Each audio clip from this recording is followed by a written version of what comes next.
नमस्कार साथियों, ऑब्जेक्टिव प्रश्न धारा यानी ओपीडी में आपका स्वागत है। तो पर्यावरण अध्ययन के फतेह बैच का आज 41वीं क्लास है और आपने इकाई 8वीं चल रही है। तो पिछले अध्याय में जल व वन के बारे में पढ़ा था और वन से संबंधित कुछ चीजें अपन ने फैक्ट के रूप में भी पढ़ी और आज अपन पढ़ेंगे वनस्पति में वन से संबंधित थोड़े से जो बचा है, जैसे घास है या फिर वानिकी परियोजनाएं, उनके बारे में थोड़ी चर्चा करके फैक्ट के माध्यम से चर्चा करके फिर अपन चलते हैं नम भूमि और मरुस्थल की मूलभूत जानकारी के बारे में। ठीक है, तो बिना कोई समय गंवाए चलते हैं अपने सीधे ही पहली स्लाइड की ओर। ठीक है, पहली स्लाइड क्या है? वन से संबंधित कल अपन ने काफी चर्चा कर ली थी। ठीक है, और आज जो प्रमुख परियोजनाएं हैं वन से संबंधित उनके बारे में थोड़ी मोटे तौर पे चर्चा कर लेते हैं। तो देखो, प्रमुख वानिकी परियोजनाएं पहली है मरु वृक्षारोपण परियोजना। कौन सी है? मरु वृक्षारोपण परियोजना। प्रारंभ कब हुई? 1978 में। केंद्र राज्य वित्तीय भागीदारी कितनी है? 25% कितनी है? 75। केंद्र की, राज्य की है 25% भागीदारी। राज्य के कुल 10 जिलों में चलाई गई। ये मरुस्थलीय 10 जिले हैं, उनमें ये योजना चलाई गई। ठीक है, तो इसका फेज 2 देखो, वानिकी राज्य राजस्थान वानिकी एवं जैव विविधता परियोजना फेज 2। इसका फेज 2 ये प्रारंभ हुआ आपने अक्टूबर 2018 में। कब हुआ? अक्टूबर 2018 में। इसमें ध्यान रखना, यहां से सवाल कैसे बनता है? लगभग प्रारंभ या वित्तीय सहयोग, प्रारंभ वित्तीय सहयोग यही पूछा जाता है सबसे ज्यादा। इतने लंबे लंबे जिले नहीं पूछेंगे, फिर भी देख लो। वित्तीय सहयोग Japan international cooperative agency Japan. ठीक है, Japan international cooperative agency JICA. ये योजना 10 मरुस्थलीय जिले 5 गैर मरुस्थलीय जिले व 7 वन्य जीव संरक्षित क्षेत्रों में क्रियान्वित हैं। कितने? 10 तो मरुस्थलीय जिले है, 5 गैर मरुस्थलीय जिले और 7 वन्य जीव संरक्षित क्षेत्र है, वो इसमें शामिल है। ठीक है, पहला है देखो 10 मरुस्थलीय जिले कौन से? सीकर, झुंझुनू, चूरू, जालौर, बाड़मेर, जोधपुर, पाली, नागौर, जैसलमेर, बीकानेर। और गैर मरुस्थलीय जिलों में कौन से है? बांसवाड़ा, डूंगरपुर, भीलवाड़ा, सिरोही और जयपुर। ये है गैर मरुस्थलीय जिले इसमें शामिल। ठीक है, वन्य जीव संरक्षित क्षेत्र, इसमें देखो कुंभलगढ़ वन्य जीव संरक्षण अभ्यारण्य, वन्य जीव अभ्यारण्य, फुलवारी की नाल जो उदयपुर में है ये पड़ा, जयसमंद वन्य जीव, अब ये सलूम्बर में, हाँ बस्सी वन्य जीव अभ्यारण्य, टोटगढ़ रावली वन्य जीव अभ्यारण्य, ये इसमें शामिल है। ठीक है, बड़े आगे तक ये इनका फैक्ट दे रखा है, आपने स्क्रीनशॉट लेवर काम नहीं है, सीधो सीधो ध्यान रखना। हाँ, फिर देखो RABCA, कौन सा? RABCA Rajasthan afforestation and biodiversity conservation project. वित्तीय सहयोग जाय का जो अभी अपन ने पढ़ा वही राजस्थान के 19 जिलों में संचालित है। कितने? राजस्थान के 19 जिलों में ये संचालित है। इन दोनों में बस यही है।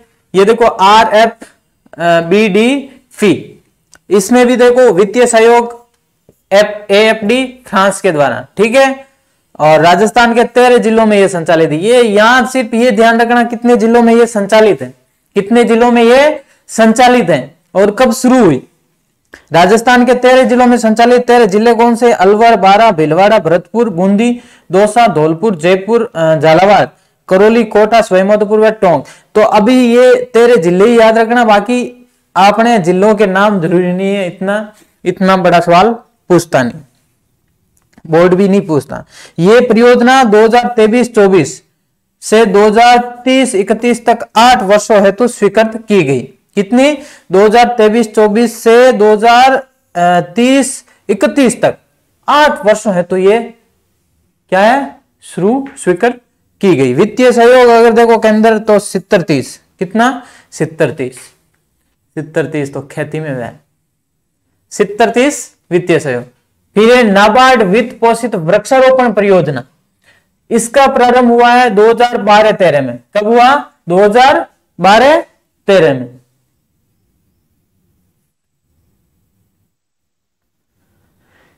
हाँ, फिर देखो राजस्थान के ये 17 जिलों में संचालित है। कितना?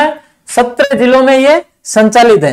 17 जिले देख लो, अलवर, भरतपुर, दौसा, धौलपुर, करौली, सवाईमाधोपुर, टोंक, अजमेर, चित्तौड़गढ़, प्रतापगढ़, राजसमंद, सिरोही व उदयपुर, ये 17 जिले इसमें ये संचालित है।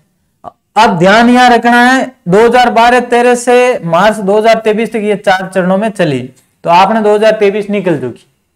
पंचम चरण 8 मार्च 2023 को स्वीकृत है, जो 2022-23 से 2026-27 तक की नाबार्ड से स्वीकृति मिली है। ये वृक्षारोपण परियोजना कौन सी? नाबार्ड वित्त पोषित वृक्षारोपण परियोजना। फिर वनों से संबंधित संस्थान आपने पढ़ाई है, ठीक है। राजस्थान प्रतिकारात्मक वन रोपण निधि प्रबंधन एवं योजना प्राधिकरण कैंपा गठन 14 सितंबर 2018 को हुआ था। राज्य वन विकास अभिकरण 9 जुलाई 2010 को, ठीक है। हाँ जी, आगे आगे है प्रमुख घासें। प्रमुख घासें ये वनस्पति के अंतर्गत आता है। वनस्पति में ये सारी चीजें आती है। वनस्पति पढ़ा ना, वनस्पति में देखो कुछ विशेष भूभाग पे ये सारी चीजें मिलती हैं, उन्हें मिश्रित रूप से वनस्पति कहा जाता है। घासें हैं, वृक्ष है, छोटे पौधे, ये सारे एक ही जगह मिलते हैं, वो वनस्पति कहलाते हैं, ठीक है। सबसे पहले सेवन घास, बहुत ही इंपॉर्टेंट चीज है सेवन घास। कौन सी? सेवन घास। वानस्पतिक नाम क्या है? लेसियूरस सिंडिकस। वानस्पतिक नाम क्या है? लेसियूरस सिंडिकस। ये एक बहुवर्षीय पौधा, बहुवर्षीय घास है। क्या है? ये एक बहुवर्षीय घास है। सेवन को घासों का राजा कहा जाता है। क्या कहा जाता है? घासों का राजा कहा जाता है। किस घास को? सेवन घास को घासों का राजा भी कहा जाता है। ये पश्चिमी राजस्थान में पाई जाने वाली सबसे पौष्टिक घास है। सबसे पौष्टिक घास है। इससे गोडावण की शरण स्थली भी कहा जाता है। सेवन घास होती ना, इसे गोडावण की शरण स्थली भी कहा जाता है। गोडावण यहीं रहना पसंद करते हैं, यहीं अंडे देता है। ये देखो, इसमें गोडावण अंडे देता है। लंबी लंबी घास होती है, ये मुख्यतः अपने पश्चिम राजस्थान में ही देखने को मिलती है, ठीक है। ये घास राजस्थान के जैसलमेर, फलोदी, बाड़मेर व बीकानेर, बालोतरा व जोधपुर ग्रामीण में पाई जाती है। पश्चिमी राजस्थानी जो क्षेत्र है इसमें ही पाई जाती है। जैसे जैसलमेर हो गया, जैसलमेर के अलावा फलोदी, फलोदी ये पश्चिम राजस्थान में है, ठीक है, इसमें ये मिल जाती है। बीकानेर, बाड़मेर ही है। बालोतरा ये पश्चिम राजस्थान के अंतर्गत ही, और जोधपुर ग्रामीण जो पश्चिमी क्षेत्र है वही। जोधपुर ग्रामीण अब है ही नहीं, तो जोधपुर सीधा ही करना, ठीक है। हाँ, इसे स्थानीय भाषा में लीलोण भी कहा जाता है। क्या कहा जाता है? लीलोण कहा जाता है। सेवन की कुत्तर, सेवन घास का सूखा चारा क्या कहलाता है? सेवन की कुत्तर कहलाता है, ठीक है। तो लीलोण और सेवन एक ही घास है, ठीक है। किस्में देखो, इसकी भी किस्में हैं। काजरी 305, काजरी 317, काजरी 319, ये है सेवन घास की किस्में, ठीक। अब है दामन। दामन घास, ये भी बहुत पौष्टिक घास होती है, ठीक है। ये भी पौष्टिक घास होती है। वानस्पतिक नाम क्या है? सैनक्रस सेटिजेरस, ठीक है। इसका वानस्पतिक नाम, आपने इसका वानस्पतिक नाम याद रखना। सेवन के बारे में एक एक चीज याद होनी चाहिए, ठीक है। इसका प्रचलित नाम है मोड़ा दामन, काला दामन, ठीक है। ये दोनों अलग अलग दामन के नाम है, दो अलग अलग दामन के नाम है। ये एक बहुवर्षीय घास है। ये घास अत्यंत गर्मी व सूखा सहनशील घास है। सूखा सहनशील घास होती है। ये पश्चिम राजस्थान में पाई जाती है। इस घास का, ये घास मधुमेह रोग में उपयोगी है। किस रोग में? मधुमेह जो रोग है उसमें ये सेवन घास, कौन सी? दामन घास उपयोगी होती है। किसमें? मधुमेह रोग में। फिर है अंजन घास। कौन सी घास है? अंजन घास। वानस्पतिक नाम है सैनक्रस सिलियरिस। प्रचलित नाम है बफेल घास, जिसे कोलक कटाई भी कहा जाता है। यह शुष्क व अर्ध शुष्क क्षेत्रों में पाई जाने वाली बहुवर्षीय घास है। तो देखो, आपके सवाल सीधा भी आ सकता है, सेवन, दामन, अंजन क्या है? तो ये घासों के नाम है, ठीक है। घास पश्चिम राजस्थान में पाई जाने वाले प्रमुख घास के नाम, ठीक है। चलो पार्ट 2। हाँ, आगे देखो करड़ घास, अंजन, करड़, खस। वानस्पतिक नाम क्या है? डाइकेथियम एनुलेटम। प्रचलित नाम है जरगा, मार्वेल, केल व अपंग। ये घास गुच्छेदार ग्रंथियों युक्त बहुवर्षीय घास है। गुच्छे में ये घास पाई जाती है, गुच्छेदार घास है। फिर है खस घास। ये घास एक सुगंधित गुच्छेदार बहुवर्षीय घास है, सुगंधित घास है। कौन सी? ये खस घास। इसका उपयोग ठंडाई, शरबत, इत्र, साबुन बनाने में किया जाता है। ऐसी चीजें इंपॉर्टेंट होती है। किस घास का उपयोग ठंडाई, शरबत, इत्र बनाने में काम में ली जाती है? वो है खस घास। ठीक है। इसकी जड़ों से तेल निकाला जाता है। ये राजस्थान के भरतपुर, सवाईमाधोपुर, करौली, टोंक क्षेत्र में पाई जाती हैं। इसकी जड़ों से टोपी, पर्दे, चटाइयां, हैंडबैग वे पंखे बनाए जाते हैं। ये इतनी उपयोगी घास है। कौन सी घास? खस घास, जो सुगंधित ही है। इससे इत्र भी बनाया जाता है, शरबत भी बनाया जाता है, साबुन बनाने में भी काम में लिया जाता है। हाँ, फिर है बुर घास। इसे बुरेरो घास भी कहा जाता है। राजस्थान की सबसे सुगंधित घास, सबसे सुगंधित घास अगर पूछे तो वह है बुर घास। खस घास भी सुगंधित है। हाँ, इससे आसवन विधि द्वारा सुगंधित तेल निकाला जाता है। कौन सी विधि द्वारा? आसवन विधि द्वारा सुगंधित तेल निकाला जाता है। इसका उपयोग औषधि निर्माण में किया जाता है। इसमें पाइप्रीटोन रसायन पाए जाते हैं, जिस कारण से ये सबसे सुगंधित घास है। ये क्षेत्र देख लो आप, डूंगरगढ़, कोलायत, देशनोक, नौकार, बीकानेर। बीकानेर के क्षेत्र में ये घास, कौन सी? बुर घास पाई जाती है। कौन सा क्षेत्र है? बीकानेर घास। फिर देखो सुगनी घास। आपने अटे नाम है सुगना, सुगनी। ठीक है, अटे सुगनी घास है। देखो सुगना नाम भी है छोरी को और सुगनी घास भी है। हाँ, ये बुर घास की उप प्रजाति है। कौन सी? बुर घास की। मतलब इसका मतलब सीधी बात है, ये भी सुगंधित घास है। बुर घास की उप प्रजाति है, मतलब ये भी सुगंधित घास है। इसका उपयोग दवा निर्माण में किया जाता है। जैसलमेर व उसके आसपास के क्षेत्रों में यह पाई जाती है। किसमें? जैसलमेर व उसके आसपास के क्षेत्रों में ये बुर घास नहीं, ये सुगनी घास पाई जाती है। फिर है ओलेवरी। ओलेवरी क्या है? ये भी बुर घास की उप प्रजाति है। इसमें सिट्रस रसायन पाए जाते हैं, जिससे विटामिन ए प्राप्त किया जाता है। गजब, इससे विटामिन ए भी प्राप्त किया जाता है। इसे लेमन घास भी कहा जाता है। कौन सी? लेमन। लेमन कैसा था? खट्टा, सिट्रिक रसायन। ठीक है। क्षेत्र कौन सा? ओसियां। जोधपुर व फलोदी के कुछ क्षेत्रों में ये घास मिलती है। कौन सी? ओलेवरी घास कहां मिलती है? ओसियां क्षेत्र में। और फलोदी के कुछ जो लोहाउट उनके आसपास का क्षेत्र है, जो जोधपुर के टच वाला क्षेत्र है, वहां मिलती है। चलो, ये पार्ट 3 है। ठीक है। हाँ, एंचा घास, एंचार, मोतियार, बरमुडार, ये अभी बाकी। देखो एंचा घास, ये घास भरतपुर के केवलादेव घना पक्षी विहार अभ्यारण्य में पाई जाती है। कौन सी घास? एंचा घास। केवलादेव घना पक्षी विहार अभ्यारण्य में एंचा घास पाई जाती है, जो कि सार्स की फेवरेट है ना। इस घास में उलझकर पक्षी मरते हैं। ग्रे लेग गूज, ग्रे लेग गूज नामक प्रवासी पक्षी को ये घास बहुत पसंद है। आगे मोतिया घास। कौन सी घास है? मोतिया। इसे मोतिया घास भी कहा जाता है। वानस्पतिक नाम है साइप्रस रोटेंडस। ठीक है। ये चूरू के ताल छापर अभ्यारण्य में पाई जाती है। ये चीजें ध्यान रखना। ये जैसे ये अभी आई थी आपने एंचा गैस, एंचा घास, गैस क्यों याद आ रही है? ठीक है, एंचा घास ये केवलादेव घना पक्षी विहार में, और इससे क्या है, पक्षी इसमें उलझ कर मरते हैं। इसी प्रकार मोतिया घास, मोतिया घास होती है ना, हाँ, इसकी जब तक जड़ जो है वो पूरी नहीं निकलती ना, तब तक ये वृद्धि करता ही रहता है। ऐसा है मोतिया घास। ठीक है, बहुत खराब है, ये फसलों को बहुत नुकसान पहुंचाती है। तो ये जो मोतिया घास है वो ताल छापर अभ्यारण्य में पाई जाती हैं। ये घास नरम होती है, काले हिरणों की पसंदीदा घास है। ठीक है। ताल छापर अभ्यारण्य की अन्य घास है लूणियार, जेहरना, एक जेहरणों की है एक झेरनो बिलोंगना से संबंधित है, बिलोंगना होता ना उससे संबंधित होता है झेरना, और ये झेरना घास भी है, लूणियार झेरना। फिर है बरमुंडा घास, इसे डाब या दूब कहा जाता है। दूब होती ना जिसे पूजा में काम में ली जाती है।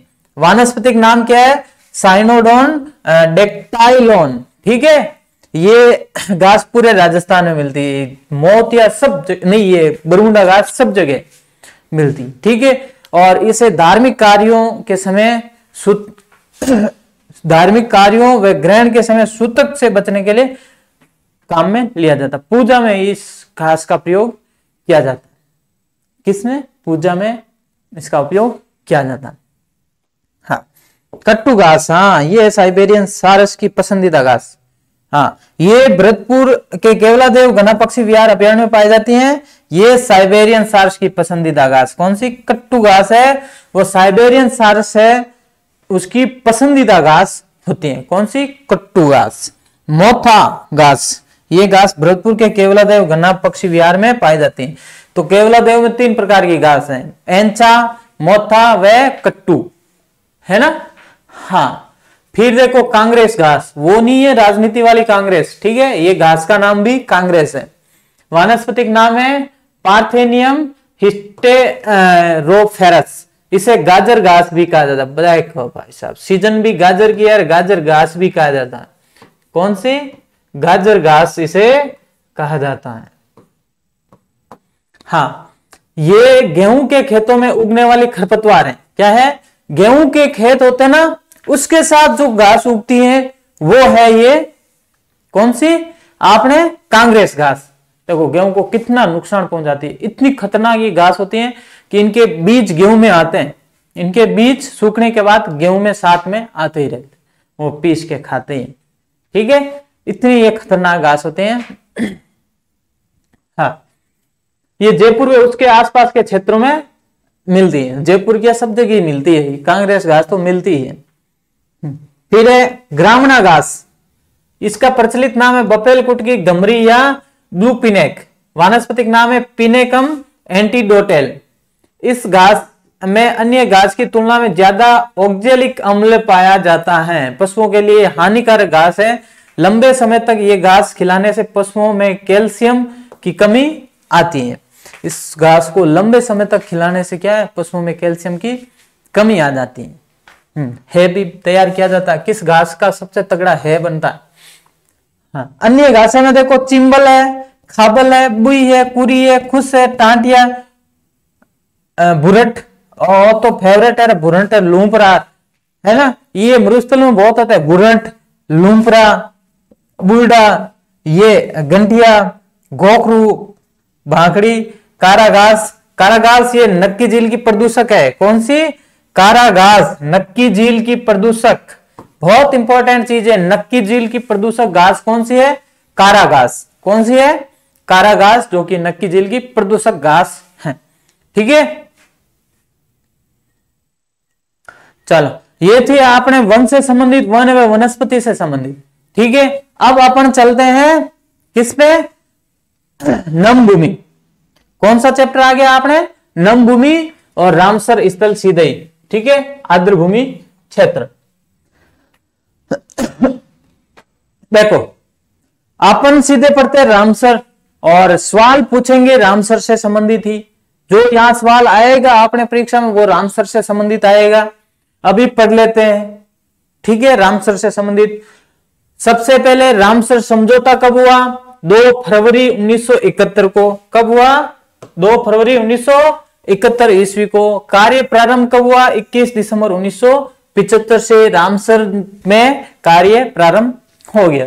हाँ, भारत में रामसर कन्वेंशन, भारत ने रामसर कन्वेंशन पर हस्ताक्षर कब किए? तो वो 1 फरवरी 1982 को। कब किया? 1 फरवरी 1982 को भारत ने हस्ताक्षर किया। ठीक है, हाँ, विश्व आर्द्र भूमि दिवस बहुत इंपॉर्टेंट चीज है। विश्व आर्द्र भूमि दिवस 2 फरवरी को मनाया जाता है। कब मनाया जाता है? 2 फरवरी को मनाया जाता है। 2 फरवरी आपने निकल गई तो विश्व आर्द्र दिवस मना लिया। ठीक है, तो थीम वगैरह ध्यान रख लेना। थीम हालांकि ये नया सवाल है इसलिए ना पूछे आपके, बाकी आगे करंट में ये सवाल आने लायक है।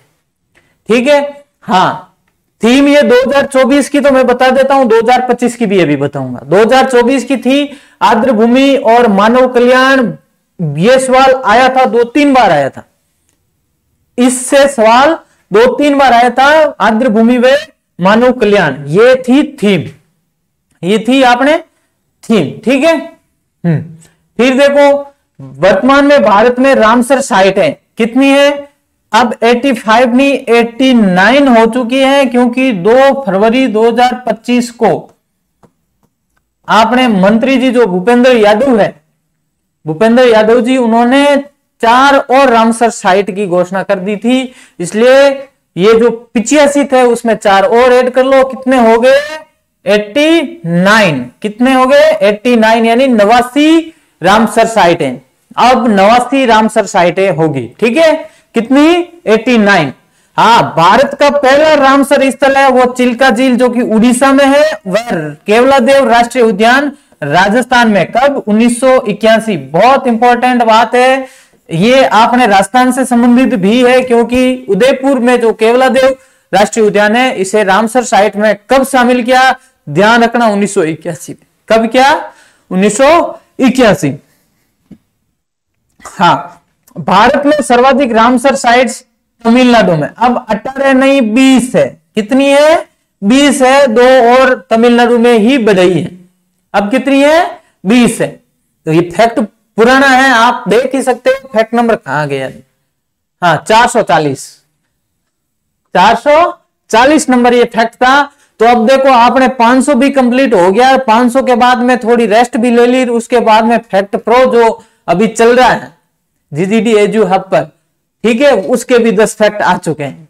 तो फैक्ट बहुत हो गया टाइम इसको, इसलिए अब अपडेट करके जो बुक निकलेगी उसमें सारी चीज अपडेट ही आएगी, बुक जो आएगी आपके पास उसमें अपडेट ही आएगा, जो भी डाटा है अपडेटेड डाटा।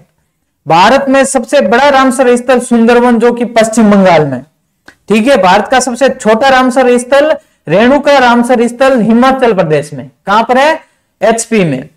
भारत का सबसे ऊंचा रामसर स्थल तो मोरीरी लद्दाख, कहीं लद्दाख मिलता है कहीं जम्मू कश्मीर मिलता है, ध्यान रखना ऐसा। हाँ, अब देखो 2024 का अपने फैक्ट था, तो 2024 में शामिल किए गए रामसर स्थल कितने हैं, 10, कितने 10 है। ये सवाल यहां ध्यान रखना, ये रामसर का कुछ पूछ भी सकता है कौन सा असुमेलित है। तो देखो अंक समुद्र पक्षी संरक्षण रिजर्व ये कर्नाटक में है, ठीक है। अगनासिनी मुहाना कर्नाटक में, मगदीकेरे संरक्षण रिजर्व कर्नाटक में, और कराईवेटी पक्षी अभयारण्य तमिलनाडु, लॉन्गवट 16 रिजर्व वन तमिलनाडु, इन्हें फरवरी 2024 में रामसर साइट में शामिल किया गया। कब, ये जो 5 अभी मैंने रामसर साइटें बताई हैं वो इन्हें फरवरी 2024 में शामिल किया गया था।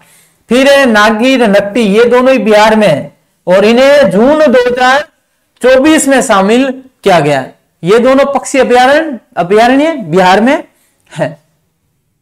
नंजरायण पक्षी अभयारण्य तमिलनाडु, ठीक है।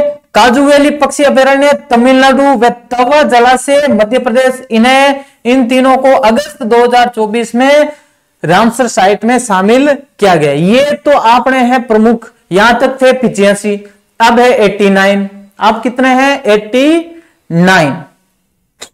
ये तो करंट का सवाल है, इसलिए आप रामसर साइट जो है इनके बारे में ध्यान रखना। विश्व आर्द्र भूमि दिवस कब मनाया जाता है ये ध्यान रखना। विश्व आर्द्र, भारत ने रामसर कन्वेंशन पर हस्ताक्षर कब किए ये ध्यान रखना आप इन चीजों का, क्योंकि ये जो है चीजें हैं ये बदलती रहती, करंट में आती रहती। बढ़े आगे। ये है आर्द्र भूमि। आर्द्र भूमि होता क्या है, वह क्षेत्र जो स्थायी रूप से या मौसमी रूप से जल से संतृप्त हो या जल से गिरा हुआ क्षेत्र हो, ठीक है। अब देखो विश्व आर्द्र भूमि दिवस 2025, ये है आपने नए वाले आंकड़े, करंट में चाहे पढ़ो आप, अगर करंट के सवाल मतलब करंट आपके जिस भी एग्जाम में आएगा उसमें ये काम की चीज है। एक सवाल यहां से बनता है, बनेगा भी, आज भी कह रहा हूं ये बनेगा। इसका आयोजन 2 फरवरी 2025 को पार्वती अर्गा रामसर साइट गोंडा जो कि उत्तर प्रदेश में, वहां पर इसका आयोजन किया गया। कहां पर किया गया? गोंडा उत्तर प्रदेश के पार्वती अर्गा रामसर साइट पर किया गया विश्व आर्द्रभूमि दिवस 2025 का। ठीक है, भारत में आयोजन करता केंद्रीय पर्यावरण वन और जलवायु परिवर्तन मंत्रालय। और इनके मंत्री कौन है? मंत्री जी कौन है? आपने भूपेंद्र यादव। ये सवाल भी आएगा भूपेंद्र यादव वाला, क्योंकि बार बार 2 दिन ये आपने सामने ये चीज आ रही है, तो ये भी सवाल बनेगा। ठीक है, सबसे इंपॉर्टेंट चीज है थीम 2025, बहुत इंपॉर्टेंट चीज है थीम। ये पूछी जाती है, थीम क्या है? हमारे साझा भविष्य के लिए आर्द्रभूमि की रक्षा। हमारे साझा भविष्य के लिए आर्द्रभूमि की रक्षा, ये थीम है और ये इंपॉर्टेंट है, प्रश्न भी आएगा। विश्व आर्द्रभूमि दिवस 2025 की थीम क्या थी? तो थीम थी हमारे साझा भविष्य के लिए आर्द्रभूमि की रक्षा। नवीन रामसर स्थल, अभी हमने बताया था पहले 85 थे, फिर 4 बढ़ाए हैं, अब 89 है। ठीक है, सबसे ज्यादा अगर पूछे तो वो है आपने तमिलनाडु, सबसे ज्यादा तमिलनाडु। यहां पे टोटल है 20, कितने हो गए? 20। इसके बाद में आता है उत्तर प्रदेश, यूपी। यूपी में है 10 सीधे। ठीक है, तो ये ध्यान रखना है, सबसे ज्यादा तमिलनाडु में है जो कि 20 है। कितने हैं? 20। और उसके बाद में यूपी जिसमें 10 है। ठीक है, हाँ, अब नए कौन कौन से बने? पहला है उदवा झील रामसर स्थल। कौन सा? उदवा झील रामसर स्थल, जो कि झारखंड में है। ये झारखंड का पहला है, झारखंड का पहला। फिर है थेरथंगल या तीर्थंगल पक्षी अभयारण्य, जो कि रामनाथपुरा तमिलनाडु में है। पहले 18 बताए थे, अब ये 19वां ये बन गया। फिर देखो सक्कारा कोट्टई पक्षी अभयारण्य, ये भी तमिलनाडु में है, ये है 20वां। ये भी रामनाथपुरा में ही, ये दोनों रामनाथपुरा में है और ये दोनों तमिलनाडु में है। फिर है खेचियो पालरी, खेचियो पालरी आर्द्रभूमि स्थल सिक्किम, ये सिक्किम का पहला आर्द्रभूमि क्षेत्र है। ठीक है, तो आपने चीज याद रखना, थीम 2025 क्या? विश्व आर्द्रभूमि दिवस 2025 की थीम क्या है? हमारे साझा भविष्य के लिए आर्द्रभूमि की रक्षा। ये है थीम 2025 की। ठीक, बढ़े आगे। हाँ, अब प्रमुख आर्द्रभूमि स्थल देख लो। प्रमुख आर्द्रभूमि स्थल देखो, आपने काफी तो हो गए, 10 वो और 4 वो 24 तो ऐसे ही पढ़ लिए। 10 और 4 24, 24 के अलावा केवला देव है, आपने चिल्का झील है, ये और हो गए। ठीक है, सबसे सोमरेडी, ये जो है ना रेणुकार, ये सारे आपने काफी तो सीधे सीधे याद रखने हैं। और ये जो सवाल बनने लायक है, ये मैं और लेके आया हूं कि इनमें से सवाल पूछे जाते हैं कि ये आर्द्रभूमि स्थल या रामसर साइट है कहां पर। सबसे पहले भितरकनिका, जो कि उड़ीसा में, भितरकनिका, और एक थी आपने चिल्का झील, है ना पहली, जिसे 1981 में शामिल किया था, वो भी उड़ीसा में ही है। और एक है भितरकनिका, ये भी उड़ीसा में। फिर एक कोल्लेरू झील, यह है आंध्र प्रदेश में। कहां पर है? आंध्र प्रदेश। पोंग डैम झील हिमाचल प्रदेश। अष्टमुडी आर्द्रभूमि केरल में। अष्टमुडी आर्द्रभूमि झील, आर्द्रभूमि क्षेत्र, ये केरल में। ठीक है, वेम्बनाथ कोल आर्द्रभूमि, ये भी केरल। एक वेम्बनाथ से ध्यान रखना, वेम्बनूर और है, वेम्बनूर आर्द्रभूमि कॉम्प्लेक्स, ये तमिलनाडु में। एक वेम्बनाथ है, वेम्बनाथ कोल आर्द्रभूमि केरल में, और एक है वेम्बनूर आर्द्रभूमि कॉम्प्लेक्स, ये तमिलनाडु में। लोनार झील महाराष्ट्र में। रुद्रसागर झील त्रिपुरा में।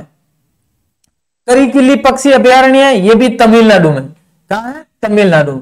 चित्रांगुड़ी पक्षी अभयारण्य, ये तमिलनाडु में। कहां है? तमिलनाडु। हरिके झील पंजाब। रोपड़ झील पंजाब। व्यास कंजर्वेशन रिजर्व, ये भी पंजाब है। नांगल वन्य जीव अभयारण्य पंजाब। समन पक्षी अभयारण्य उत्तर प्रदेश। समन पक्षी अभयारण्य कहां है? उत्तर प्रदेश में।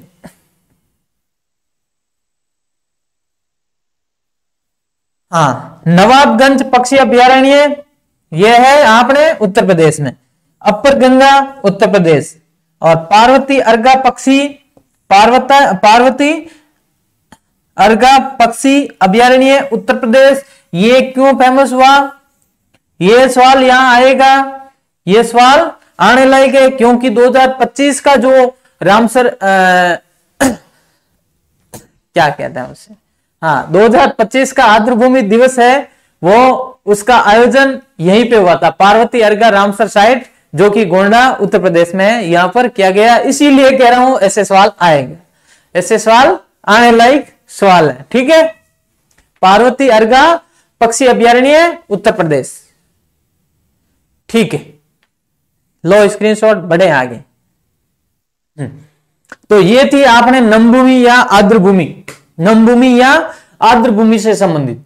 तो यहां से जो सवाल, जैसे सवाल बनने लायक थे वैसे अपन ने दे दिए, फैक्ट के माध्यम से भी दे दिए, और फैक्ट के अलावा 2025 से संबंधित और आर्द्रभूमि जो मुख्य मुख्य है वो दे दी। अब पूरी 89 की सारणी याद करके कोई मतलब नहीं, 89 जो है उनको तो याद करने से कोई फायदा ही नहीं है, ज्यादा इतने याद करके रखोगे का फिर और चेंज हो जाएंगे है। अब है मरुस्थल की मूलभूत जानकारी, मरुस्थल की मूलभूत जानकारी। अब मरुस्थल से, जैसे ही मरुस्थल का नाम लेते हैं ना, तो आपने दिमाग में एक ही याद आती है, वो रेत के टीले। बस जरूरी नहीं है रेत के टीले ही मरुस्थल में आए, ठीक है, मरुस्थल भी 3 प्रकार के होते हैं। तो मरुस्थल ये चीज मान सकते हैं, मरुस्थल क्या है? पृथ्वी के शुष्क क्षेत्र होते हैं। क्या होते हैं? शुष्क क्षेत्र होते हैं, जहां कम बारिश होती है। ये क्षेत्र प्राय विरल आबादी, नगण्य वनस्पति, पत्तों की जगह कांटे, जल के स्रोतों की कमी, जलापूर्ति की अधिक वाष्पीकरण, ये चीज आपने जो राजस्थान के मरुस्थल में ये तो मिलती है। राजस्थान में जो मरुस्थल है इसमें ये सारी चीजें हैं। मरुस्थल क्या है? शुष्क क्षेत्र होते हैं, वनस्पति रहित क्षेत्र, जहां वनस्पति की कमी होती है। जैसे शीत मरुस्थल है तो भी वहां वनस्पति होनी नहीं है, और उष्ण मरुस्थल है तो भी वनस्पति नहीं होनी। हाँ, तापमान की दृष्टि यान क्या लिखी जा रहा है? दृष्टि से, तापमान की दृष्टि से मरुस्थल 3 प्रकार के होते हैं, उष्ण मरुस्थल, शीत मरुस्थल और उपोष्ण मरुस्थल। ये 3 प्रकार के मरुस्थल होते हैं तापमान की दृष्टि से। ठीक है, विश्व का सबसे बड़ा उष्ण मरुस्थल, विश्व का सबसे बड़ा उष्ण मरुस्थल है वो सहारा मरुस्थल है। कौन सा? सहारा मरुस्थल है। विश्व का सबसे बड़ा उपोष्ण मरुस्थल कालारी मरुस्थल है। ये पढ़ेंगे सारे, इसके बारे में विस्तार से भी बात होगी। हाँ, फिर देखो, थार मरुस्थल एक उष्ण कटिबंधीय मरुस्थल है। भारत में लद्दाख शीत मरुस्थल है, लद्दाख है ना वो शीत मरुस्थल है। थार का मरुस्थल है वो उष्ण कटिबंधीय मरुस्थल है। कैसा है? उष्ण कटिबंधीय मरुस्थल है।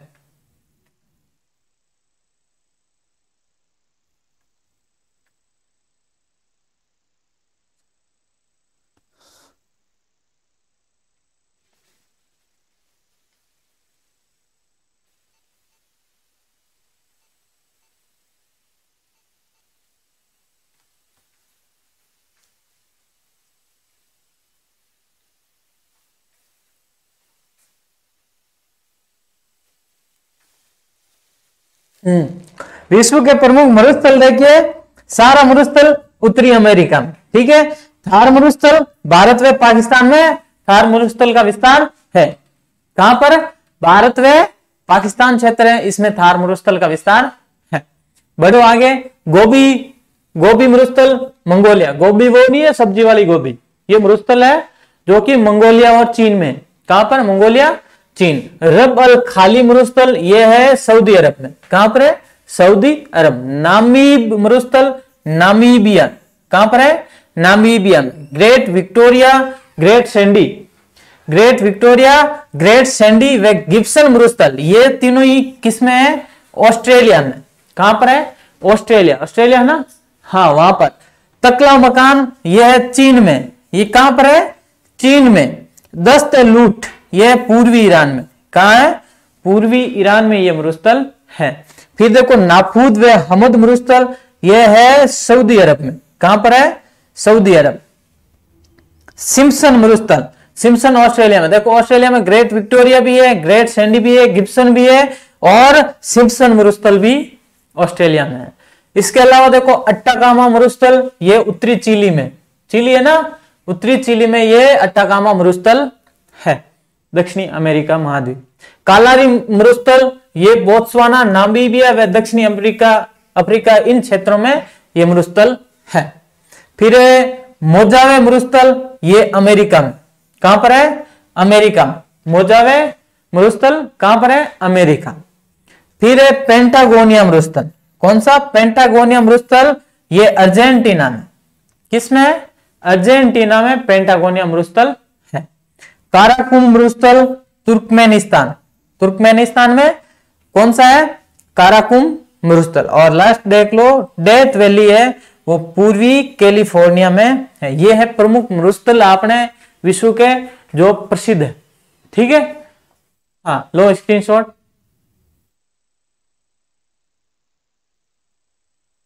हाँ, ये है विश्व के प्रमुख मरुस्थल, विश्व के प्रमुख मरुस्थल। देखो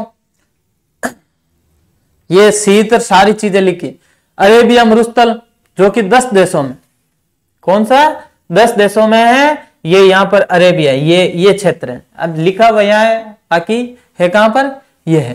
काराकुम शीत मरुस्थल है जो कि तुर्कमेनिस्तान में, ये है तुर्कमेनिस्तान, ये है अपने तुर्कमेनिस्तान। फिर है ग्रेट बेसिन, ये शीत मरुस्थल है जो कि अमेरिका में है, ये यहां पर है, किस क्षेत्र में, यहां पर, ठीक है। सारा मरुस्थल देख लो, सारा मरुस्थल इन देशों में, अल्जीरिया है, चाड है, मिस्र है, लीबिया, माली है।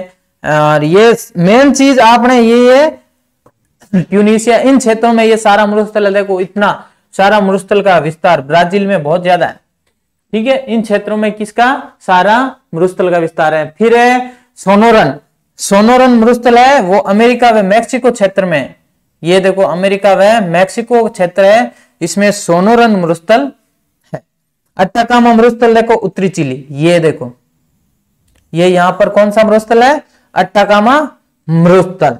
फिर है पेंटागोनिया जो कि शीत मरुस्थल है, कैसा है, शीत मरुस्थल है, ये अर्जेंटीना में, कहां पर है, अर्जेंटीना में।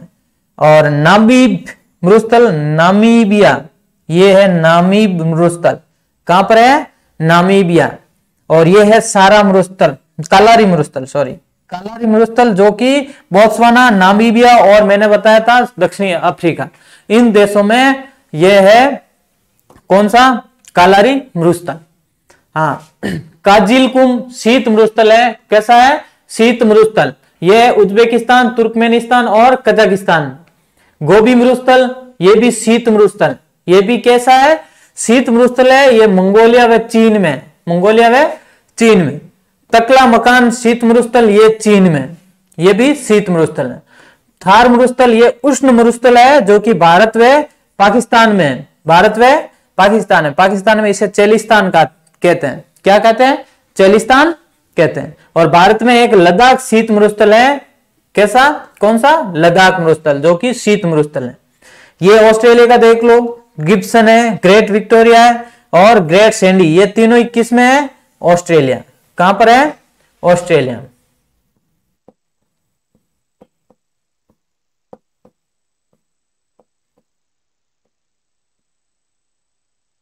ठीक, चल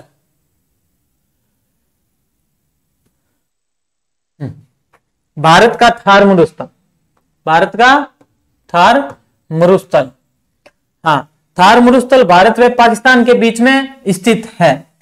किस किस के बीच में, भारत व पाकिस्तान के मध्य। 85% भाग भारत में है, 15% भाग पाकिस्तान में है। इसका कितना, 85% भाग भारत में है और 15% भाग इसका पाकिस्तान में है।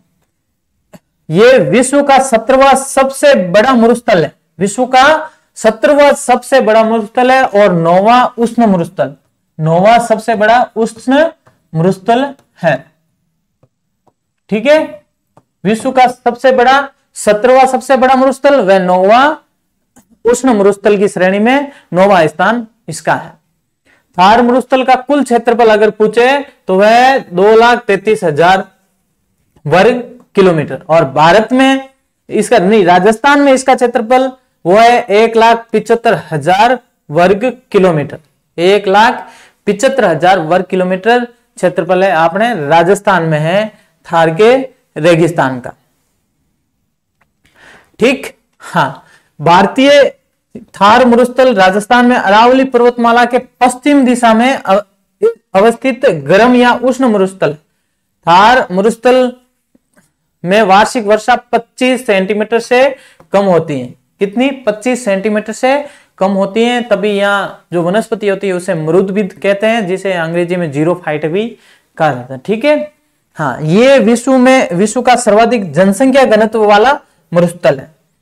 हाँ, थार का 85% भाग भारत में व 15% भाग पाकिस्तान में है। पाकिस्तान में थार मरुस्थल से जुड़े रेगिस्तान को चेलिस्तान या क्या कहा जाता? चेलिस्तान या क्या कहा जाता है? चेलिस्तान कहा जाता है। ठीक है, हाँ, ये विश्व का एकमात्र जीवंत व धनी मरुस्थल है। इसे भारत में क्या कहा जाता है? थली या बालू का मैदान कहा जाता है। थली कहा जाता ना? हाँ, थार के मरुस्थल को थली भी कहते हैं आपने आटे। चल, यहां बालू का स्तूप देखो। राजस्थान में बालू का स्तूपों का वितरण, और रेगिस्तान जो थार का रेगिस्तान है वो सबसे ज्यादा अपने राजस्थान में ही है। राजस्थान की कुल जनसंख्या 11 नहीं, क्षेत्रफल का 61.11% भाग पर ये है। सब्र काफिज क्या है? छोटी झाड़ियों व घास के पास के बालू का स्तूप क्या कहलाते हैं? सब्र काफिज। नेहर क्षेत्र, नेहर क्या है? इसका शाब्दिक अर्थ क्या है? जल का समुद्र। ये सांचौर में कहा जाता है नेहर क्षेत्र। पीवना, पीवना क्या है? कि विषैला सर्प है। पीवना क्या है? विषैला सर्प है, जो कि आपने थार मरुस्थल में ही पाया जाता है। सबसे ज्यादा थार मरुस्थल में पाया जाता है। बाकी डर जो मत ना, इतना है ही कौन। ठीक है, बालू का स्तूपों का सर्वाधिक स्थानांतरण होता है मार्च से जुलाई तक, और एक होता है रेगिस्तान मार्च। रेगिस्तान के आगे बढ़ना, रेगिस्तान मार्च होता ना, नाम सुना? रेगिस्तान मार्च, मरुस्थल का विस्तार। रेगिस्तान मार्च, मरुस्थल का आगे बढ़ना।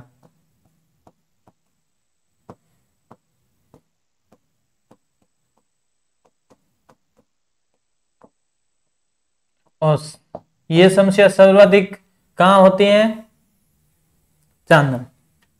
चल, संरचना व बनावट के आधार पर मरुस्थल को 3 भागों में बांटा है। महान मरुस्थल, चट्टानी मरुस्थल और पथरीला मरुस्थल। ये 3 भागों में बांटा है। ऐसे इर्ग, रेग व हमाद मरुस्थल भी है। मरुस्थल के भाग है इर्ग, रेग व हमाद। अनुदैर्ध्य बालू का स्तूप मुख्यतः कहां पाए जाते हैं? जैसलमेर, बीकानेर व सूरतगढ़ का जो क्षेत्र है उसमें अनुदैर्ध्य बालू का स्तूप पाए जाते हैं। कौन से बालू का स्तूप? अनुदैर्ध्य। ये वायु की दिशा में समानांतर चलते बनते हैं। वायु की दिशा में समानांतर। हाँ, ये समकोण पे अनुप्रस्थ बालू का स्तूप। ये जोधपुर, बाड़मेर, बालोतरा, राउतसर, हनुमानगढ़ व बीकानेर में कौन से अनुप्रस्थ बालू का स्तूप पाए जाते हैं?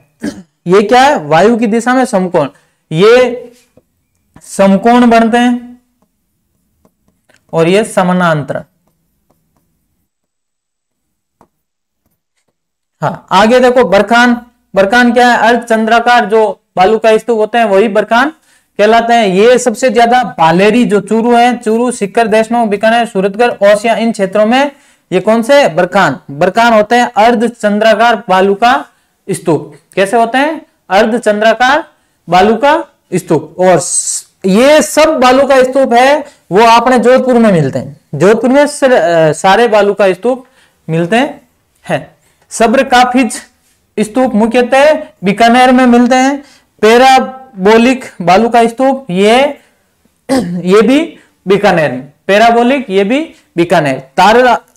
तारा बालू का स्तूप कहां पर? मोहनगढ़, पोखरण व सूरतगढ़। ये सवाल आने लग गए। तारा बालू का स्तूप कहां पाए जाते हैं? कहां ज्यादा देखने को मिलते हैं? मोहनगढ़ जो कि जैसलमेर है, पोखरण व सूरतगढ़। पोखरण भी जैसलमेर, सूरतगढ़ गंगानगर। हाँ, एकमात्र जिला जहां सभी प्रकार के बालू का स्तूप पाए जाते हैं वो है जोधपुर, ग्रामीणी जोधपुर। ठीक है, सभी प्रकार के बालू का स्तूप किस में पाया जाता है? जोधपुर में। पहाड़ी चट्टान आदि के अवरोध से बने रेत के टीले ये क्या कहलाते हैं? हॉलबैक या द्राक्ष। क्या कहलाता है? हॉलबैक या द्राक्ष।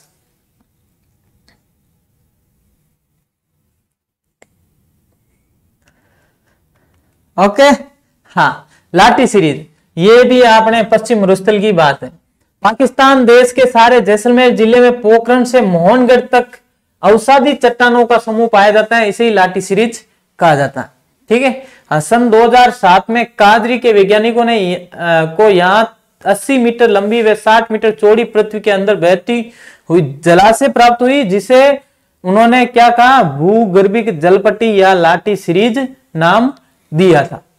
हाँ, ये जो कहां पर है? जैसलमेर में। जैसलमेर में स्थित जलपट्टी सरस्वती नदी जो कि गगर नदी है, ठीक है, के भूगर्भिक अवशेष माने जाते हैं। ये जो लाठी सीरीज है ना, ये क्या है? सवाल यहाँ ऐसे ही बनता है, लाठी सीरीज क्या है? तो आपको यही बताना है, भूगर्भिक जलपट्टी। ठीक है, सवाल ये सीधे सीधे ऐसे ही बनता है, लाठी सीरीज है तो यह सवाल आ जाएगा भूगर्भिक जलपट्टी। यहां सेवन घास, ये तो पढ़ लिया अभी पूरा नाम, सेवन घास पाई जाती है, जिसके उपनाम करड़ी, करड़गम, मुराला। इस सेवन घास पर राज्य पक्षी गोडाउन अंडे देता है, इसलिए सेवन घास को गोडाउन की प्रजनन स्थली भी कहते हैं। ये तो अभी सेवन घास में अपन ने पूरी चीज पढ़ ली थी। ठीक है, इसके अलावा देखो, लाठी सीरीज के नजदीक जैसलमेर जिले में की सम तहसील के चांदन गांव में एक नलकूप खोदा गया, जहां पर कम गहराई से ही 2.30 लाख लीटर प्रति घंटे मीठा जल निकाला जाता है। इस कारण चांदन गांव के नलकूप को थार का गड़ा या चांदन नलकूप कहा जाता है, और मूल नाम इसका चौहान है। ठीक है, हाँ, चांदन में ही सर्वाधिक क्या होता है? आपने रेगिस्तान का विस्तार, अर्थात रेगिस्तान मार्च। देखो, लाठी सीरीज में मुख्यतः रॉक फास्फेट खनिज पाया जाता है। लाठी सीरीज थार के मरुस्थल में पारिस्थितिकी संतुलन का सर्वश्रेष्ठ उदाहरण है। ये भी थार का ही है। फिर देखो, थार रेगिस्तान का जलमहल बाटाडू कुआ, बाटाडू कुआ को क्या कहा जाता है? रेगिस्तान का जलमहल। इसका निर्माण गुलाब सिंह ने करवाया था। बाकी देख लो, यहां पर अभी केन एनर्जी द्वारा क्या निकाला जाता है? ये है आपने लाठी सीरीज से संबंधित। अच्छा, ये तो फैक्ट है, 272 नंबर फैक्ट है, देख लेना, स्क्रीनशॉट लेने का काम नहीं, वहां पर आपको एचडी में मिल जाएगा। ठीक है, तो आज की क्लास में बस इतना ही, मिलते हैं अगली क्लास में, तब तक के लिए राम राम।